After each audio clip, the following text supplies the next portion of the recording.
Let's take a real quick look at the basic interface for Adobe Photoshop. Now we're going to cover all the different layouts and tools and how we're going to use Photoshop. Let me give you a quick overview of Adobe Photoshop.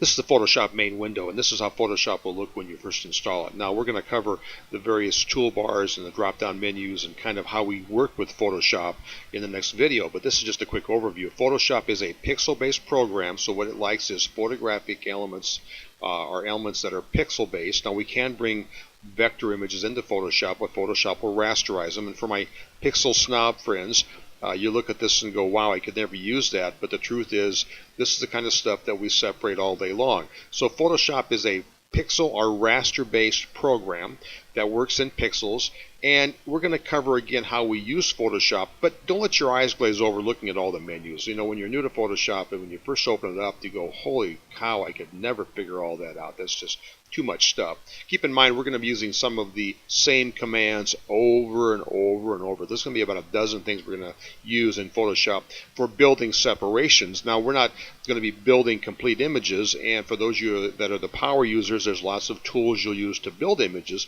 But for color separating, we're going to be using a lot of the same things over and over and over again. But as a quick example, Photoshop allows you to adjust images. You can adjust the lightness, the darkness. We can tweak images, we can make them sharper, we can make them real high contrast. So Photoshop has a lot of tools for pixel manipulation. I'm just showing you some of the tools here. I'm not going to tell you what we're doing right now. I'm just showing you that I'm lightening these areas. I could darken areas. And again, we're going to cover these tools. So there's lots of tools. We can draw around areas, we can select areas, and then we can just adjust those areas. Now this is not a great example, but we can, whatever we've selected. So Photoshop has lots of tools, lots of filters. We can sharpen images, we can lighten images. And so it's a great program for image manipulation. And we're going to cover how we set Photoshop up for doing color separations for screen printing. But the beauty is that Photoshop allows us for color separating to select a color from an image. I'm just going to select like the blue down here in these beads. You can see down here, that's the color I'm selecting. And again, we're going to go over all this stuff. So this is just a quick overview.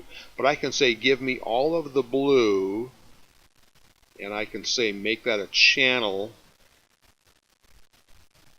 And I have just selected just that color. Now we can build images in Photoshop, and we can work in what's called layers, and we're going to cover that. This is a quick overview of the main Photoshop window.